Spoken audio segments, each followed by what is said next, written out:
Hello everyone. तो बहुत दिन के बाद वीडियो बना रहे हैं, हम रिकॉर्ड कर रहे हैं।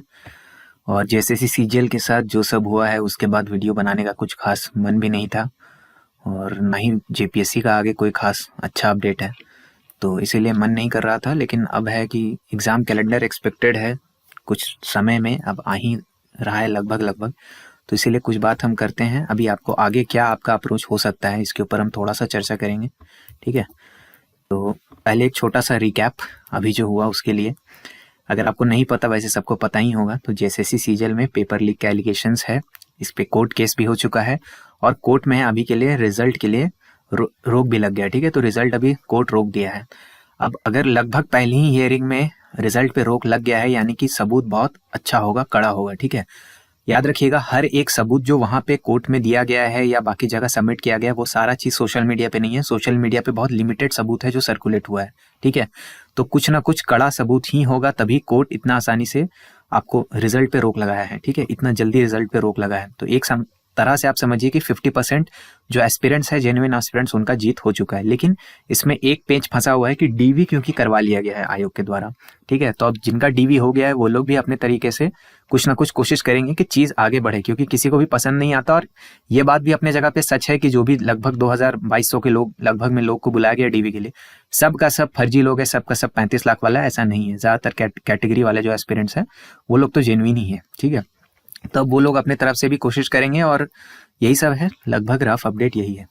सबसे पहले वो लोग जिनका डीवी हो चुका है उनके मन में होगा कि क्या रिजल्ट्स क्लियर होने का चांस है और कैसा चांस है। तो देखिए, इस पे हम वही बोलेंगे कि जो भी पक्ष हारेगा तो हाई कोर्ट के बाद सुप्रीम कोर्ट का भी रास्ता खुला हुआ होता है। और आप सब लोग जाकर के पंचायत सचिव में क्या हुआ था उसको जाकर के देख लीजिएगा, ठीक है। कितना टाइम होता, कितना डिले होता। तो अगर आपके पक्ष में फैसला आ भी जाता है यहाँ, तो अगर यहाँ नहीं आएगा तो आप लोग जाइएगा सुप्रीम कोर्ट, वहां भी अगर आएगा तो मामला अभी लंबा खींच जाएगा, ठीक है। तो इसीलिए उसको एग्जाम्पल को देखिए, हालांकि उसका मामला अलग था, लेकिन जो भी है, अगर रिजल्ट क्लियर होने का चांस भी होगा तो अब काफी समय बीतेगा। इसलिए कृपया करके अपने जेएसएससी सीजीएल के डॉक्यूमेंट वेरिफिकेशन के भरोसे पे आप तैयारी नहीं छोड़ेंगे, अपना ग्रोथ नहीं छोड़ेंगे, ठीक है। आगे जो भी अगला अपॉर्चुनिटीज आता है उसको देते जाइएगा। बहुत सारे ऐसे लोग हैं जो इसके चक्कर में रेलवे एग्जाम का फॉर्म नहीं भरे थे, उन लोग को आज पछतावा हो रहा है। तो वैसा काम नहीं करेंगे। आगे जो भी नया अपॉर्चुनिटीज आएगा उसमें भी हाथ पैर मारते रहेंगे, क्योंकि अब कोई नहीं जानता, कोर्ट कचहरी का मामला है, समय बहुत भी लग सकता है, ठीक है।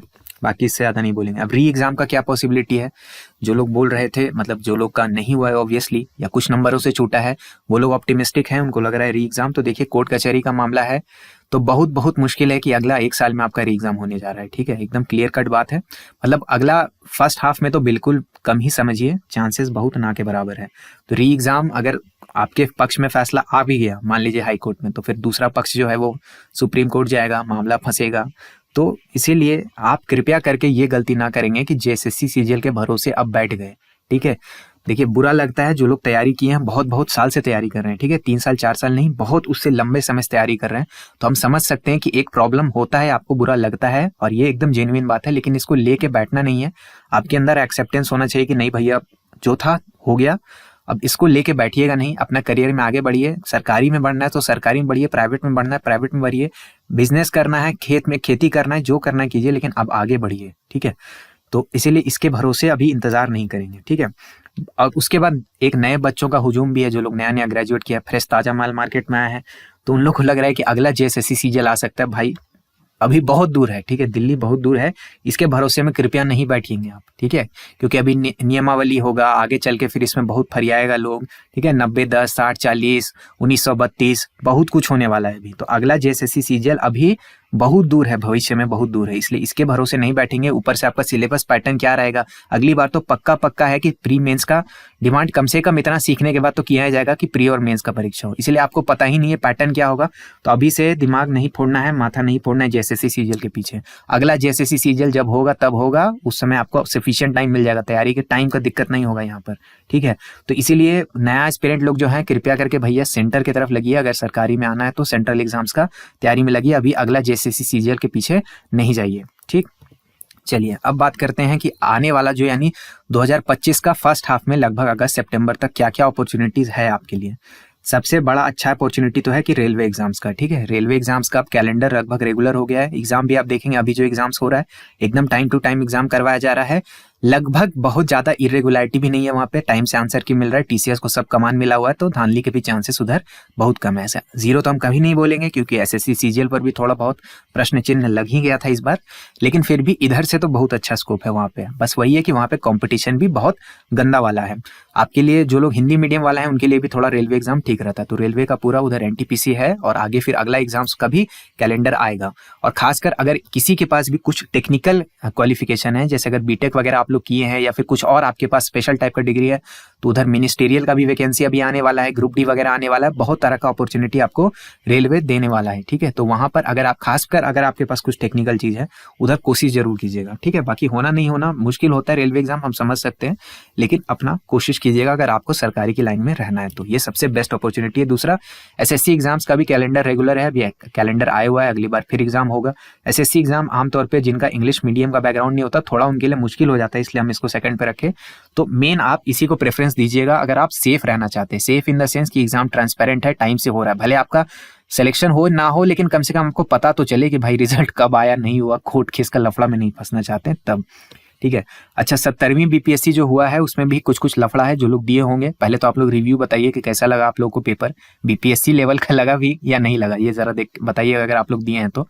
बाकी इसमें भी वही है कि जो लोग दिए होंगे उनको पता ही होगा, जो लोग फॉर्म भरे हैं, जो लोग दिए होंगे उनको पता होगा कि इसमें भी री एग्जाम का चांसेस अभी बन रहा है। हालांकि अभी प्रोटेस्ट ही चल रहा है, लेकिन अगर होता है तो एक मौका आपके लिए ये भी रह सकता है। हालांकि इसके भरोसे नहीं बैठना है, लेकिन अगर जो लोग जैसे बहुत सारे इस चैनल पे जो लोग जुड़े हुए हैं वो लोग जेपीएससी बीपीएससी का भी तैयारी करते हैं तो उनके लिए हम इसको इंक्लूड किए। बाकी जहां तक जेपीएससी का बात है तो अभी जो 11वीं से 13वीं वाला चल रहा है उसका प्रोसेस अब बस कुछ ही देर में समाप्ति की ओर बढ़ेगा। ठीक है, इंटरव्यू वगैरह अब जल्दी होने वाला है, अध्यक्ष जल्दी आने वाले हैं, तो वो प्रोसेस जैसे ही खत्म होगा तो 14वीं का भी काम शुरू हो जाएगा। और आप लोग को पता ही है कि जेपीएससी कैसे बहुत तेजी से काम करता है। ठीक है, एग्जाम कैलेंडर देने का उम्मीद बहुत ज्यादा मत कीजिए इन लोग से, इन लोग एग्जाम कैलेंडर वगैरह देने में भरोसा नहीं रखते, इन लोग डायरेक्ट नोटिफिकेशन देता है। ठीक है, तो 14 जेपीएससी वाला एग्जाम्स हो सकता है, हालांकि कृपया करके इसके भरोसे में लाख रुपया मत फूक दीजिएगा कोचिंग पे। बहुत सारा कोचिंग वाले लोग आपको पिछले साल ही बोला था कि हाँ अब सितंबर में अक्टूबर में 14 जेपीएससी हो रहा है, लेकिन हुआ कहाँ, नहीं हुआ। तो इसीलिए अभी पैसा नहीं फूकिएगा, लेकिन हाँ थोड़ा थोड़ा आप मेंस को अभी से बना के रखिएगा, क्योंकि मेंस का सिलेबस जो है जेपीएससी में बहुत बड़ा है, देखने में नहीं लगता है लेकिन है बहुत बड़ा। क्वेश्चन सिंपल ही आएगा लेकिन बहुत बड़ा कवरेज है, तो आप थोड़ा थोड़ा उसको साथ में रखिएगा और प्री और मेंस को लेके चलिएगा साथ साथ में। ठीक है, अगर 14 जेपीएससी आपका एम है तो और कोशिश कीजिएगा सेल्फ स्टडी का ही, क्योंकि उसी से एग्जाम निकलने वाला है। फॉरेस्ट वाला जो एग्जाम है वो भी चांसेस है कि हो जाएगा, क्योंकि अध्यक्ष जल्दी ही आ रहे हैं। ठीक है, तो ये लाइकली है कि फर्स्ट हाफ में ये दो चीज आपको जेपीएससी मौका देने वाला है, लेकिन याद रखेंगे जेपीएससी में वैकेंसी बहुत ज्यादा एक्सपेक्टेड नहीं है। ठीक है, सूत्रों के हवाले से जो भी खबर है वो है कि पिछले साल मतलब पिछले जेपीएससी में जितना वैकेंसी आया था उससे कुछ कम ही रहने वाला है। ठीक है, तो इसीलिए बहुत ज्यादा एक्साइटेड नहीं होंगे आप, लेकिन हाँ अगर आपके में दम है इस बार हो सकता है आपका कुछ नंबर से प्री छूटा होगा, या फिर अगर आप मेंस लिखे भी हुए हैं तो थोड़ा बहुत इसको कंटिन्यू रखिएगा। ठीक है, बाकी जेएसएससी वाला लोग जो हैं जिनको चाहिए कि नहीं हमको झारखंड में ही जॉब कर रहे हैं, रेलवे एसएससी करके हमको बाहर नहीं जाना है, तो देखिए उनके लिए जेएसएससी टेक्निकल सीजीएल का परीक्षा, इसमें क्योंकि ज्यादा कुछ फंसा हुआ नहीं है, हालांकि सिलेबस बहुत ही अजीबोगरीब दिया हुआ है, बहुत लंबा चौड़ा दिया हुआ है, लेकिन अगर इसमें किसी तरह से आप सिलेबस पे महारत हासिल कर सकते तो ये एक मौका हो सकता है। बाकी कुछ दिन में हम जैसे वीडियो डालेंगे उसके कुछ दिन में एग्जाम कैलेंडर भी एक्सपेक्टेड है, तो उसमें आपको समझ में आ ही जाएगा कि क्या करना है नहीं करना है। एलडीसी भी एक अच्छा मौका है, जो हिंदी टाइपिस्ट था, अगर आपका हिंदी टाइपिंग ठीक ठाक है तो बहुत ही ईजी टाइप का एग्जाम पड़ेगा एलडीसी का, अगर इसका हो जाता है तो हिंदी टाइपिंग अगर आपका ठीक है तो ये बहुत अच्छा मौका है आपके लिए। ठीक है, झारखंड में लगने के लिए। और एक्साइज भी आप बाकी पुलिस वगैरह का जो है वो सब तो है ही उन लोगों के लिए, वो भी ठीक ठाक मौका है, लेकिन याद रखिएगा झारखंड में हमेशा अनसर्टिनिटी बना हुआ रहता है, और इसीलिए झारखंड मौका भी है, इसीलिए ना आसान पड़ता है जी थोड़ा सा बाकी सेंटर एग्जाम से। अदरवाइज सेंटर जैसा सब कुछ टाइम पे चलेगा तो सेंटर जैसा भीड़ भी वहां पे रहेगा, यहाँ पे हल्का भीड़ कम रहता है, थोड़ा सा मौका है और आपको होम स्टेट में आने का अपॉर्चुनिटी है। बाकी रिस्क है तभी इश्क है भैया, तो आप अपने हिसाब से देख लीजिए, कोई कसम नहीं है कि हर किसी को झारखंड में ही नौकरी करना है, हर किसी को जेएसएससी जेपीएससी का ही काम करना है। आप कुछ और भी देख सकते हैं, सेंटर में जाइए, उसका भी हम आपको बता दिए। और रहा बात अभी जेएसएससी सीजीएल का, देखिए नैतिक तौर पे हम मेरे हिसाब से वही है कि एग्जाम जो है सही तरीके से नहीं हुआ है। ठीक है, क्या हुआ है कैसे हुआ है वो सब चीज आप लोग इतना टाइम में देख ही लिए होंगे, लेकिन कुछ तो गड़बड़ है, कुछ तो सही नहीं चल रहा है। और सरकार का रवैया जो भी हो, लेकिन जेएसएससी का जो रवैया है वो बहुत अच्छा नहीं है। ठीक है, तो जेएसएससी को थोड़ा सा मतलब अच्छा से काम करना चाहिए था, ज़्यादा प्रोफेशनलिज्म दिखाना चाहिए था। वो लोग जो अड़ियल के जैसा काम किए हैं, बहुत तरीका का उल्टा सीधा हरकत वो लोग किए हैं, जो कि अच्छा बात नहीं है। ठीक है, तो नैतिक तौर पे मेरा समर्थन है उन स्टूडेंट्स को जो लोग कि इसको कोर्ट में लेकर के गए हैं। बहुत ही अच्छा काम किया आप लोग, और बहुत ही अच्छे तरीके से आप लोग अपना प्रूफ को रखिए, और रख भी रहे हैं, सब लोग रख रहे हैं, खासकर जो टीचर्स हैं, जो लोग इसके ऊपर काम कर रहे हैं। आप लोग से भी रिक्वेस्ट है, हो सके तो जो लोग इस कोर्ट केस में इन्वॉल्व हैं, जो लोग काम कर रहे हैं, अगर कुछ भी उनको समर्थन कर सकते हैं, अगर आपके पास देने के लिए कोई पैसा नहीं है, तो आप कम से कम अपने वर्ड से, कमेंट से, लाइक से ही सोशल मीडिया पे कम से कम उनको सपोर्ट कीजिए।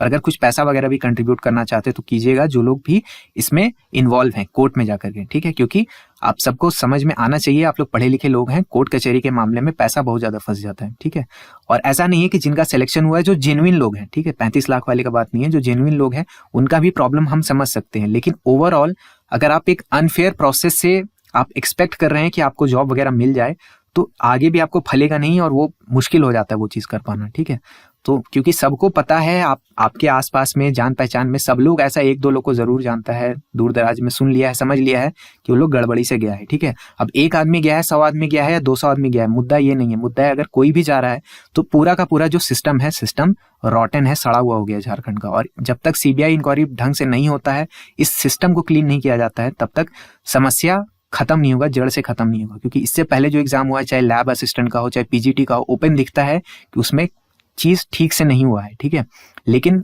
अब वो लोग नौकरी कर रहा है भाई, किस्मत वाला है, क्या ही बोला जा सकता है उन लोग के बारे में।